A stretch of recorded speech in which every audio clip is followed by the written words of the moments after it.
Hello everyone, welcome to Okul classes. Okul classes में आपका स्वागत है। पिछले क्लास में हमने कश्मीर इश्यूज पार्ट 1 डिस्कस किया था, जिसमें हमने जाना था कि कश्मीर का जो इतिहास है और जो विवादों का इतिहास है वो क्या है और किस प्रकार से जो है कश्मीर में अलगाववादी मूवमेंट शुरू हुआ और पाकिस्तान के साथ भारत का जो वॉर हुए थे उस पर भी हमने चर्चा की थी। आज हम कश्मीर इशू का पार्ट 2 शुरू कर रहे हैं आज के क्लास में, और हम देखेंगे कि जो करंट में सिचुएशंस हैं उन पर चर्चा करेंगे। तो आइए शुरू करते हैं। जो करंट स्टैंड है इंडिया का कश्मीर को लेकर के, उसमें तीन बिंदु हम देख सकते हैं। एक तो यूएन से हमको कोई मेडिएशन नहीं लेना है, मतलब मध्यस्थता। यूएन से कोई मेडिएशन नहीं लेना है और ना ही किसी अन्य थर्ड पार्टी से कोई मीडिएशन नहीं लेना है। ये इंडिया का इस पे क्लियर स्टैंड है कश्मीर इश्यू पे। ठीक है। दूसरा, पाकिस्तान के साथ और इंडिया पाकिस्तान के बीच में जो प्रॉब्लम है कश्मीर को लेकर के, उसको रिजॉल्व करने के लिए बायलेटरल या द्विपक्षीय बातचीत पर सहमति होनी चाहिए, द्विपक्षीय बातचीत ही होनी चाहिए और उसी के माध्यम से समाधान निकलना चाहिए। ठीक है, ये इंडिया का क्लियर स्टैंड है, जैसा कि शिमला एग्रीमेंट में बात की गई थी। इसी प्रकार से भारत कहता है कि हम कोई भी पेल्विसाइड का मतलब होता है जनमत संग्रह। यहाँ की वहां से लोगों से पूछा जाएगा और देखा जाएगा कि कितने लोग मेजोरिटी देते हैं, या तो इंडिया में रहने के लिए या पाकिस्तान में रह जाने के लिए या फ्री रहने के लिए। तो ये एक मतलब संभावना बता रहा हूं मैं, पेल्विसाइड। तो इंडिया बोलता है, इंडिया का कहना है कि हम कोई पेल्विसाइड नहीं करेंगे, ठीक है, जब तक कि पाकिस्तान जो कश्मीर में 1947 से पूर्व की स्थिति थी उसको वापस लेकर के नहीं आता है। यानी कि 1947 से पूर्व की स्थिति में टेरिटरी एंड डेमोग्राफिक जो सिचुएशंस थी उनको इंडिया वापस पाकिस्तान वापस लेकर के जाए, यानी कि पीओके इंडिया को दे। ठीक है। और जो डेमोग्राफी है वहां की वो भी ऐसी करे, ठीक, जो पीओके की है, जहाँ पे मुसलमान पाकिस्तानी नागरिकों को बसाया गया है जिनको, उनको हटाया जाए और पहली 1947 वाली सिचुएशन को लेकर के आया जाए 1947 की, तब जाकर के हम वहां पे जनमत संग्रह कराएंगे। इंडिया का ये तीन क्लियर स्टैंड है आज के युग। मतलब पहला है कि हमको कोई मेडिएशन नहीं चाहिए, ना ही यूएन की और ना ही किसी थर्ड पार्टी की। दूसरा, बातचीत का समाधान, जो हमारा समाधान है प्रॉब्लम का, वो द्विपक्षीय बातचीत से निकलेगा शिमला एग्रीमेंट के अनुसार। और तीसरा, कोई प्लेबिसाइड नहीं होगी, कोई जनमत संग्रह नहीं होगा जब तक कि पाकिस्तान 1947 की स्थिति पर नहीं आता है। ये आप देखिए यहाँ पे शिमला एग्रीमेंट जो है इंदिरा गांधी और जुल्फिकार अली भुट्टो के बीच में साइन किया गया था 2 जुलाई 1972 को, शिमला में किया गया था। ठीक है। इस एग्रीमेंट के तहत जो है दोनों देशों की जो ये बातचीत के माध्यम से, under this agreement setting there differences through bilateral negotiations. They also agreed that in Jammu and Kashmir, the line of actual control, the line of control resulting from the ceasefire December 17, 1971 shall be respected by both sides. जो cease fire की बात की गई थी 1971 में, उसकी उसका सम्मान दोनों देशों के द्वारा किया without discrimination to recognise position either side. ठीक है। This agreement become the basis for the renewal of the relations between the two countries. तो शिमला एग्रीमेंट था 1972 में, जिसमें द्विपक्षीय वार्ता के माध्यम से बातचीत, पहले उसके पहले युद्ध हुआ था 1971 में, आपको मालूम है। ठीक है। 1965 में भी युद्ध हुआ था, 1947 में भी युद्ध हुआ था। फिर ये हुआ कि युद्ध से तो कोई समाधान निकल नहीं रहा है। ठीक। 1971 का जो युद्ध था वो पाकिस्तान के लिए, बांग्लादेश के लिए था, तो इससे तो कोई रिजल्ट तो निकल नहीं रहा है। तो अब बातचीत से ही सुलझाया जाए, क्योंकि दोनों तरफ के जो लोग थे, दोनों तरफ की जो पॉपुलेशन जनता थी ना, वो भी इन सब चीजों से परेशान हो चुकी थी। लाइक वॉर में जो है क्या होता है कि हमेशा जो है संदेह की स्थिति बनी रहती है, एक दूसरे पर संदेह करते रहते हैं, हथियारों की होड़ बहुत तेजी से लगती है, डिफेंस पर जो है ज्यादा खर्च किया। हालांकि अभी भी ऐसी कंडीशन है, इंडिया का जो बाउंड्री है वो दो दो तरह के दो बड़े दुश्मनों से घिरा हुआ है, एक पाकिस्तान और दूसरा चाइना, और वे दोनों ने हाथ मिलाया हुआ है एक दूसरे के साथ। Can you see? तो ये यहाँ पे इंडिया को डिफेंस अपना एक्सपेंडिचर बढ़ाना की जरूरत पड़ती है, हथियारों का जखीरा बढ़ाने की। हमेशा इंडिया बहुत बड़ा जो है हथियारों का खरीदार है। आप देख सकते हो रसिया और इजराइल के साथ उसके संबंध, हथियारों के जो खरीदारी जो करता है वो। तो एक तरीके से ये सिचुएशन जो है ना, इसको म्यूचुअल ट्रस्ट बढ़ाने और कॉन्फिडेंस बिल्डिंग मेजर्स को लेकर के आने से ही ये सुधर सकता है। तो आगे हम देखते हैं, आगे जो तो 1972 के जो शिमला समझौता था, उसमें बायलैटरल नेगोशिएशन के माध्यम से ही प्रॉब्लम को सुलझाने पर सहमति बनी थी और सीज फायर को फॉलो करना था। उसके बाद से जो 1988 में 1988 1999 में 1988 1989 में पाकिस्तान ने क्या किया, प्रॉक्सी वॉर का यूज करना शुरू कर दिया। प्रॉक्सी वॉर का यूज करना शुरू कर दिया और सेपरेटरिस्ट को प्रमोट करने लगा। ठीक है, टेररिस्ट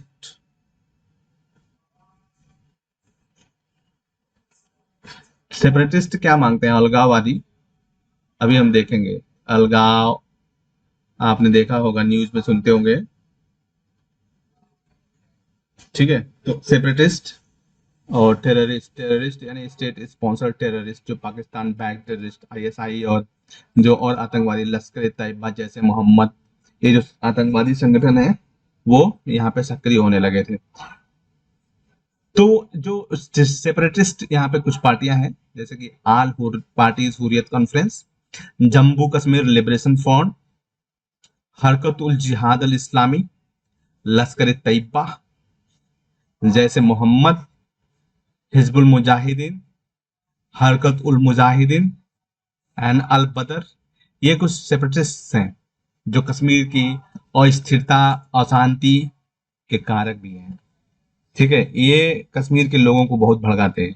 इनका खुद का अपना कुछ अस्तित्व नहीं है। बहुत सारे सेपरेटिस्ट लीडर्स जो हैं, उनका स्टैंड जो है बहुत ही क्या बोलते हैं, कंट्रोवर्शियल है, लेकिन ये फिर भी वहां के लोगों को कश्मीर के नाम पे भड़काते रहते हैं, आजाद कश्मीर और इसके नाम पे। तो सेपरेटिस्ट की अगर हम डिमांड की बात करें कि वो क्या डिमांड करते हैं, what do separatist demand? Separatist politics which surfaced in Kashmir from 1989 has taken different forms and is made up of various strands. Strands का मतलब होता है कि बहुत सारे जो है इसकी शाखाएं एक तरीके से निकल चुकी हैं, सेपरेटिस्ट जो मूवमेंट्स हैं, और इसके कई सारे प्रारूप हैं। तो इनके क्या मांगे हैं? There is one stand of the separate, एक शाखा ऐसी है सेपरेटिस्ट की, who wants a separate Kashmir nation, जो एक अलग कश्मीर राष्ट्र की मांग करता है, आजाद, जो आजाद है इंडिया से और पाकिस्तान से। ना तो इंडिया का होगा ना तो पाकिस्तान का होगा, वो आजाद होगा कश्मीर। ठीक है, तो यहाँ पे आप क्या कहेंगे, इनकी डिमांड ये है। तो जो ना इंडिया का होगा ना पाकिस्तान का होगा, वो चीन ले जाएगा, चाइना लेके चला जाएगा। ऐसा हो सकता है? अक्साई चीन उसने कब्जा कर लिया, सैंडविच बन के रह जाएंगे कश्मीर के लोग। Then there are group that want Kashmir to merge with Pakistan.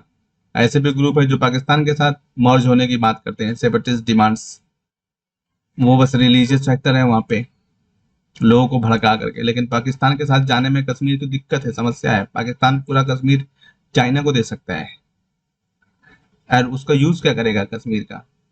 उनको बाकी के जो रेस्ट ऑफ इंडिया है वहां पे टेररिज्म को फैलाने के लिए वहां के लोगों को आतंकवादी बनाएगा। ये उसका यही स्टैंड हो सकता है पाकिस्तान का कश्मीर का। तो कश्मीर के सेपरेटिस्ट के जो सपोर्ट करते हैं उनको ये सोचना चाहिए कि इंडिपेंडेंट होने पे क्या प्रॉब्लम है, और ये ठीक है पाकिस्तान में जाने पे क्या प्रॉब्लम है। Beside this there is a third stand which wants greater autonomy, मतलब ज्यादा स्वायत्तता की मांग करने वाला भी एक ग्रुप है, थर्ड ग्रुप। और इंडियन यूनियन के ही अंदर में वो ऐसी मांग रखने वाले लोग हैं। मतलब इंडियन यूनियन के ही, भारतीय संघ के अंदर ही ग्रेटर ऑटोनॉमी के साथ, ठीक है, ग्रेटर ऑटोनॉमी के साथ रहेंगे। तो ये उनकी डिमांड है। कुछ सेपरेटिस्ट की 3 तरह की डिमांड आपको निकल के आई। ये कश्मीर की आज़ादी चाहते हैं, एक जो कश्मीर को पाकिस्तान के साथ मिलाना चाहते हैं, दूसरा इंडिया के अंदर ही और ज़्यादा स्वायत्तता वाले स्थिति प्राप्त करना चाहते हैं। अब यहाँ पे देखो, एक demand for intra state autonomy, जो इंट्रा स्टेट अंतर राजकीय स्वायत्तता, ठीक है, राज्य के अंदर रहते हुए ही ऑटोनॉमी यानी स्वतंत्रता के की मांग। Even the name of the state is Jammu Kashmir, हालांकि जम्मू कश्मीर नाम है राज्य का, ठीक है। यहाँ पे 3 सोशल और पॉलिटिकल रीजन्स हैं। ये आपको बहुत अच्छे से सीखना है, ध्यान रखना है इसको, कि यहाँ पे 3 जो है सोशल और पॉलिटिकल रीजन्स हैं। एक है जम्मू कश्मीर, एक है लद्दाख, एक है जम्मू, एक है कश्मीर, एक है लद्दाख, 3 है। तो जम्मू आप देखो, यहाँ पे सोशल पॉलिटिकल रीजन की बात की जा रही है। जम्मू रीजन जो है, यहाँ पे फुटहिल्स और प्लेन्स हैं अगर जियोग्राफी की बात की जाए तो, और यहाँ पे हिंदू हैं, मुस्लिम हैं, सिख हैं, और यहाँ पे बहुत सारी भाषाओं को बोलने वाले लोग हैं। मतलब जम्मू रीजन थोड़ा सा ज़्यादा वो मॉडरेट टाइप का रीजन आपको लग सकता है, यानी कि यहाँ पे जो है आप कोई खतरा ज़्यादा नज़र नहीं आएगा, और यहाँ पे आप जाके अच्छे से घूम फिर के आ सकते हो, ठीक है। यहाँ की कल्चर जो है ना, मिक्स कल्चर है एक तरीके से, यहाँ पे ज़्यादा सेकुलर टाइप का माहौल होगा। फिर है कश्मीर, ये जो है heart of the Kashmir region है, और the people are Kashmiri speaking. यहाँ पे जो लोग हैं ना, वो कश्मीरी बोलने वाले हैं लोग, और मोस्टली जो है मुस्लिम है, मुस्लिम लोग हैं।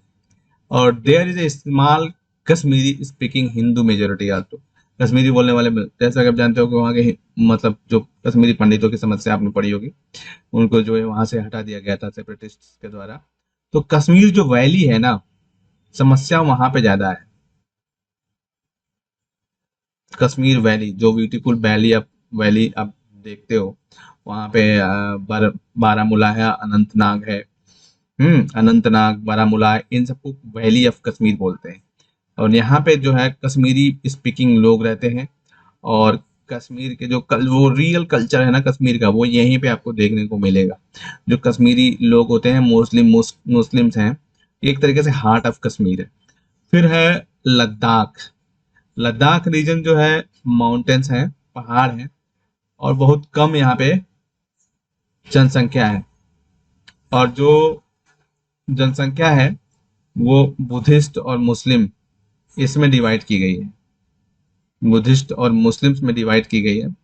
और ये लद्दाख जो है लेह और कारगिल 2 क्षेत्रों में बटा हुआ है। तो ये उस समय की कंडीशन है जब इंडिया में कश्मीर से लद्दाख को अलग नहीं किया गया था, लेकिन जो पूरा लद्दाख का रीजन है ना, वो जो पूरा जम्मू कश्मीर स्टेट है पुराना वाला, जो उसका रीजन है, वहां पे 3 जो है सोशल एंड पॉलिटिकल रीजन्स आपको मिलते हैं। जो जहाँ पे एक तो जम्मू है, ठीक है, जो मिक्स कल्चर आपको दिखाई देगा। कश्मीर में प्योर कश्मीरी कल्चर आपको दिखाई देगा। लद्दाख में जो है बुद्धिस्ट और मुस्लिमों का मिक्स कल्चर है, और ये लेह और कारगिल 2 भागों में बटा हुआ है। तो ये यहाँ पे इंटर स्टेट जो ऑटोनॉमी की बात यहाँ पे की जा रही है, आप यहाँ पे मैप में देख सकते हो। ये है आपका कश्मीर वैली, ये जम्मू रीजन है, ठीक है, और ये है लद्दाख रीजन। इसकी बात नहीं हो रही है, ये गिलगित बल्तिस्तान है पाकिस्तान का, ये अक्साई चीन है। ये पीओके का मुजफ्फराबाद कैपिटल है, ये भी पीओके का हिस्सा है। तो आप देख रहे हो यहाँ पे, this is the 3 social and political regions. अब हम बात करते हैं आर्टिकल 370। आर्टिकल 370 जो था ना अभी, जैसा कि हमने देखा था कि इसमें जो स्टेट्स थे, जो इंडिया का स्टेट कश्मीर था, उसको इसमें प्रिविलेज दिया गया था, ठीक है, विशेष दर्जा दिया गया था, उसका अपना संविधान था, और भारत की जो संविधान था उसके तहत भी इसको स्पेशल प्रोविजंस मिले हुए थे। लेकिन 5 अगस्त 1919 5 अगस्त 2020 सॉरी 2019 1919 बोल दिया मैंने, आई एम सो सॉरी। 5 अगस्त 2019 को होम मिनिस्टर अमित शाह ने ये घोषणा की राज्यसभा में, अपर हाउस में, राज्यसभा यानी कि upper house of the Indian parliament, that the president of India had issued the constitution application of Jammu and Kashmir order 2019, ठीक है, under article 370 superseding the constitution application to Jammu and Kashmir order 1954 का जो ये constitution application of Jammu and Kashmir order था, उसको super सेडिंग यानी उसके ऊपर उसको आच्छादित करते हुए एक नया जो constitution application and Jammu and Kashmir order 2019 Bharat के राष्ट्रपति ने जारी किया है, जिसमें क्या किया गया, 370 के प्रावधानों को जो है निष्क्रिय कर दिया गया। और उसके बाद से क्या हुआ कि जो change of status, Jammu Kashmir के स्टेटस को चेंज कर दिया गया, और जम्मू और कश्मीर रीऑर्गेनाइजेशन एक्ट 2019 में क्या किया गया, after the government of India repelled the special status हटाने के बाद जम्मू कश्मीर से गवर्नमेंट ऑफ इंडिया ने क्या किया, accorded to Jammu and Kashmir under article 370 of the Indian constitution 2019, the parliament of India passed the Jammu Kashmir reorganisation act which contained provincial which contained provisions that dissolved the state and reorganized into two union territories। इनको जो है दो संघ क्षेत्रों में, राज्य संघ क्षेत्रों में, भारत के राज्य संघ क्षेत्रों में बदल दिया गया। जो जम्मू कश्मीर का रीजन था उसको दो यूनियन टेरिटरीज में बदल दिया गया।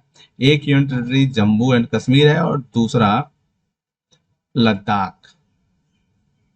जम्मू कश्मीर पश्चिम में और लद्दाख पूरब में, दो यूनियन टेरिटरीज रह गए, मतलब राज्य का दर्जा इनसे छीन लिया गया और वहां पे उनको यूनियन टेरिटरीज बना दिया गया, संघ राज्य क्षेत्र, जिसमें जो है विधानसभा नहीं होगी और इसका प्रमुख जो है सेंट्रल गवर्नमेंट से अपॉइंट किया जाएगा। तो ये सिचुएशन जो है सेंट्रल गवर्नमेंट की निगरानी में रहेगा, वो ऐसा बना दिया गया। अभी हाल ही में जो है स्टेट फूड देने की बात अभी मोदी गवर्नमेंट ने करी है और ऑल पार्टी मीटिंग्स में भी बात हो रही थी इसको लेकर के। तो अभी कुछ चीजें चेंज करने की कोशिश शुरू हुई है। काफी समय तक वहां पे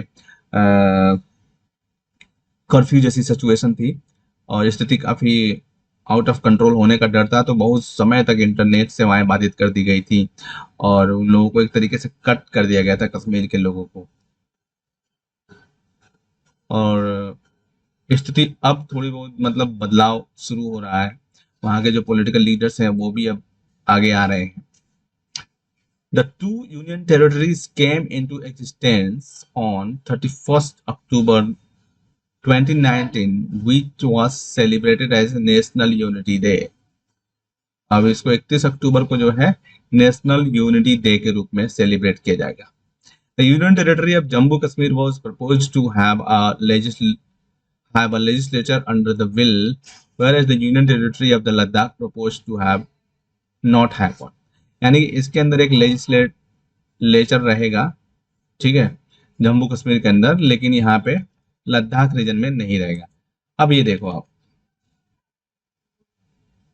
ये कश्मीर का करंट मैप है। कश्मीर के करंट मैप पे आपने क्या देखा, ये लद्दाख रीजन है और ये लद्दाख और ये जम्मू कश्मीर, ये दोनों अब जो है अलग दिखाई दे रहे हैं आपको और ये दोनों यूनियन टेरिटरी हैं। अब कंक्लूजन की बात अगर करा जाए अब इस पूरे टॉपिक पर, तो कश्मीर का जो इश्यू है उसमें बहुत सारे डायमेंशंस हैं, उसमें कुछ एक्सटर्नल और इंटरनल, बाह्य और आंतरिक, अंतरराज्यीय और एक्स्ट्रा स्टेट, मतलब inter state as well as extra intra state, not even the separatist और on the same ground, other demands are different. मतलब बहुत सारी विविधता भी है उस मामले में। सेपरेटिस्ट खुद भी उनका डिमांड जो है सेम नहीं है। जो प्रिंसली स्टेट जम्मू कश्मीर था ब्रिटिश एरा में, ठीक है, और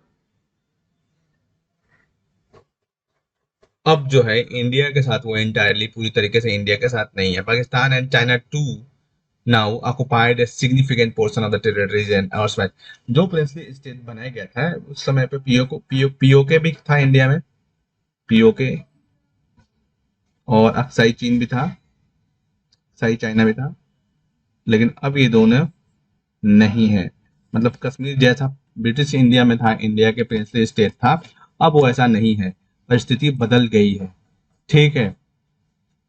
और साथ ही यहाँ पे जो कश्मीर का इश्यू है उसमें कश्मीरी आइडेंटिटी भी इन्वॉल्व है, यानी कि कश्मीरियत जो वहाँ की आइडेंटिटी है वो भी इस प्रॉब्लम में इंक्लूड होती है। जैसे कि अब सभी भारत के जितने भी राज्य हैं उनकी अपनी आइडेंटिटी है, तमिलनाडु, कर्नाटका, वेस्ट बंगाल, केरला, उसी प्रकार से कश्मीर की भी आइडेंटिटी है कश्मीरियत, और वो भी जो है अब एक प्रॉब्लम का हिस्सा बनी है। उनको भी अपनी आइडेंटिटी को लेकर के चिंता होती है, सोचते हैं इसके बारे में। दुर्भाग्य से जो यंग कश्मीर है, यूथ है कश्मीर का, जो नवयुवक है, वो उसमें जो है भारत को लेकर के ट्रस्ट डेफिसिट यानी कि विश्वास की कमी पैदा हो रही है। और ये जम्मू कश्मीर की एक हार्ड रियलिटी है जो इंडिया को भी एक्सेप्ट करना चाहिए, ठीक है, कि जो इंडिया के जो अदर स्टेट्स हैं उनको जो इंडिया में मिलाया गया था जब वो 565 जो प्रिंसली स्टेट्स ब्रिटिश छोड़ के गए थे, लेकिन उनका जो समावेशन इंडिया के साथ हो गया, लेकिन वो कश्मीर का समावेशन इंडिया के साथ नहीं हुआ। और जो यहाँ के लोग हैं उनका ट्रस्ट इंडियन गवर्नमेंट पे नहीं बन पा रहा है, जो खास करके यूथ जो है ना उनमें जो है ट्रस्ट डेफिसिट काफी तेजी से बढ़ रहा है। और इसकी वजह से एक दिक्कत यहाँ पे समावेशन में दिक्कत आ सकती है। It had given higher autonomy initially, हालांकि इसको शुरू में जो है बहुत ज्यादा स्वायत्तता दी गई थी और बाद में उसकी मतलब वो कम होने लगा था इसका। तो अगर हम कश्मीर के समस्या का समाधान चाहते हैं तो सबसे पहले हमको क्या करना पड़ेगा, प्रॉब्लम्स को आइडेंटिफाई करना पड़ेगा कि इसके पीछे प्रॉब्लम क्या है, जो the alienation of the Kashmir के पीछे प्रॉब्लम क्या है। यहाँ पे कुछ प्रॉब्लम दिए गए हैं, ठीक है। एक तो miss handling of the Kashmir issue by the successive central governments of India, Bharat की जो सरकार थी उनके द्वारा इसका जो है सही से हैंडल नहीं किया जाना। इसमें frequent dismissal of the state assemblies, जो स्टेट असेंबली है उसका बार बार जो है उसको विखंडित मतलब विघटित कर देने की जो परंपरा रही है वो। और दूसरा जो कश्मीर की स्टेट गवर्नमेंट है वो भी असफल हो गई, जो ग्रोथ और डेवलपमेंट का बेनिफिट हर एक कश्मीर और हर एक एरिया में कश्मीर के नहीं पहुंचा पाई, ठीक है। उसके बाद से टेररिस्ट और मिलिट्री आउटफिट जो पाकिस्तान में है वो भारत जो वहाँ के यूथ हैं उनको जो है कश्मीर की जो इंडिया के जो डेमोक्रेटिक प्रोसीजर है, फॉर्म है, उससे दूर करने में लगे हुए हैं। वो यूथ्स को भड़का रहे हैं और उनको जो है इंडिया के अगेंस्ट कर रहे हैं। तभी आप देखते होंगे जो है आजाद कश्मीर को लेकर के कितने वायलेंट हो जाते हैं, जो यूथ है वहाँ के पत्थरबाजी करते हैं, नारे लगाते हैं, ठीक है। इसी प्रकार से जो इंडियन आर्म फोर्सेस है, सीआरपीएफ, और अ, अप्सपा अप्सपा है, ठीक है, उनके कुछ प्रोविजंस हैं उसको मिसयूज और बाहर उनका जो है वहाँ पे कॉन्टिन्यूस है रेगुलर प्रेजेंस, इसकी वजह से भी ये भी एक समस्या है, ठीक है। और इन solution to find Kashmir's solution of the Kashmir issue, all stakeholders should be considered, सारे जो हितधारक हैं उन पर विचार किया जाना चाहिए। तो ये वहाँ के कुछ प्रॉब्लम्स हैं, ठीक है। अगर आप अप्सका के बारे में कुछ जानना चाहते हो तो यहाँ पे देख सकते हो। जो armed forces special power act है वो ले आया गया था 1958 में, ठीक है। और इसमें यही था कि जो स्पेशल इनको पावर दिया जाता था कि वो सस्पेक्टेड एरिया में जो डिस्टर्ब एरिया जो घोषित किया गया है वहां पर काफी सख्ती से वो एक्शन लेते थे, ठीक। इसमें APSPA allows any commissioned officer, warrant officer, or non-commissioned officer, or any other person for equal rank to fire upon the use force against any person acting in contravention of any law for the time being in force to disturb area. मतलब quick action लेने के लिए ये force वहां पे लगाई गई है। APSPA बिना किसी वारंट के जो है जरूरत नहीं पड़ती है उनको अरेस्ट करने में। सस्पिशियस लोगों को बिना विदाउट वारंट के अरेस्ट कर लिया जाएगा, ठीक है। और जो भी स्ट्रक्चर या हाउसेज या बेस हैं जहाँ पे आर्म्स होने की संदेह हो या कुछ संदेह हो, उनको डिस्ट्रॉय करने का भी इनको अधिकार है। सर्च जो है कंडक्ट करने का भी इनको विदाउट वारंट अधिकार है एविडेंस के लिए, और मतलब इनको सब कुछ का अधिकार है विदाउट वारंट करने के लिए, ठीक है। लेकिन वो मिसयूज करने के लिए नहीं, कुछ ऐसा नहीं कि आप जो है निर्दोष लोगों को प्रताड़ित कर रहे हो। तो ये कुछ है यहाँ पे। ये इंडिया के जो ईस्टर्न नॉर्थ ईस्ट के प्रोविंसेस हैं वहां पे भी है और ये कश्मीर में भी है। अब यहाँ पे देखो क्या जरूरत है हमको अभी तत्काल इन करने की। What need of the our is proper integration of Kashmir, Jammu and Ladakh in India. Integration should not be seen in the limited dimension of territory. India should be able to win the heart of the people of Kashmir. Only time can tell about the success of the changes made with respect to the provision of Article 370। केवल समय से ही मतलब समय ही बता पाएगा कि 370 हटाया गया है, उसका फायदा क्या है। और केवल जो है इसको जम्मू कश्मीर का इंटीग्रेटेशन करना इंडिया के साथ जरूरी है, एकीकरण करना बहुत जरूरी है। एकीकरण का मतलब होता है सिर्फ और सिर्फ जो है टेरिटोरियल डायमेंशन से नहीं इंटीग्रेशन करना है, इंटीग्रेशन करना है लोगों का भी विचार, मतलब लोगों को बाय हार्ट इंडिया को स्वीकार करने के लिए ऐसा किया जाए कि वो लोग बाय हार्ट जो है इंडिया को स्वीकार करें। जैसे कि होता है ना, वैधता और वैधानिकता दो चीजें होती हैं। वैधता का मतलब होता है फोर्सली जो है मनवाया जाता है उसको, और वैधानिकता का मतलब स्वेच्छा से लोग मानते हैं। तो इंडिया की जो स्वीकृति है ना वो वैधानिक होनी चाहिए वहां पे, ठीक है। तो ये कुछ आप जो है अपने उत्तर में लिख सकते हो उस तरीके से। और Kashmir was and still is an integral part of India. Kashmir Bharat का इंटीग्रल पार्ट था और है।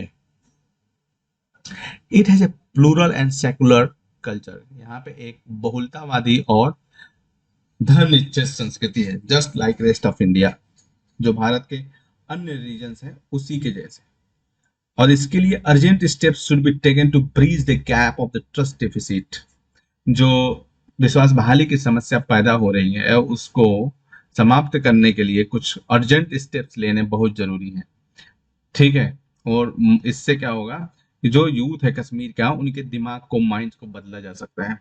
और सभी कश्मीरी को should get the due share in the growth story of India. सभी कश्मीरियों को भारत की जो विकास की यात्रा है उसमें शामिल किया जाना चाहिए, उनको हिस्सा दिया जाना चाहिए।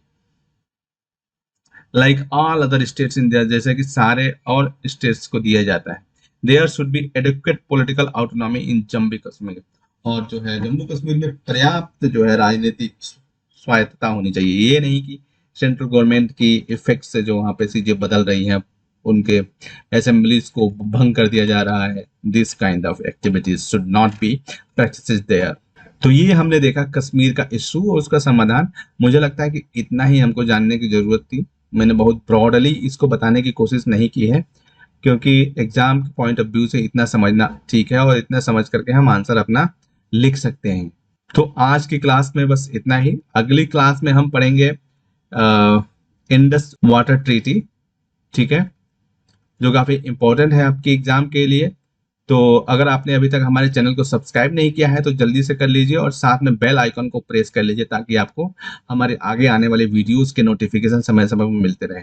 अगर आपको इस टॉपिक में समझाए गए किसी भी कॉन्सेप्ट को लेकर कोई भी क्वेरी है तो आप नीचे कमेंट सेक्शन में लिख सकते हैं। मैं खुद पर्सनली उसका रिप्लाई 24 घंटे के भीतर करूंगा। आप हमें सुझाव भी दे सकते हैं ताकि अगर जरूरत पड़े तो हम सुधार कर सकते हैं। आप हमसे हमारी ओकुल वेबसाइट, हमारे Facebook page, Twitter page, Telegram channel या ईमेल के माध्यम से भी जुड़ सकते हैं। ये सभी लिंक्स नीचे डिस्क्रिप्शन में दिए गए हैं। और इन वीडियोस को अपने दोस्तों के साथ, अपने कलीग्स के साथ शेयर करना नहीं भूलें, ताकि इनसे उनकी भी हेल्प हो सके। इस सेशन में हमसे जुड़ने के लिए आपका धन्यवाद। मिलते हैं अगले सेशन में बहुत जल्द। तब तक ओकुल के साथ लर्निंग को एंजॉय करते रहें। आपका दिन शुभ हो। Thank you so much.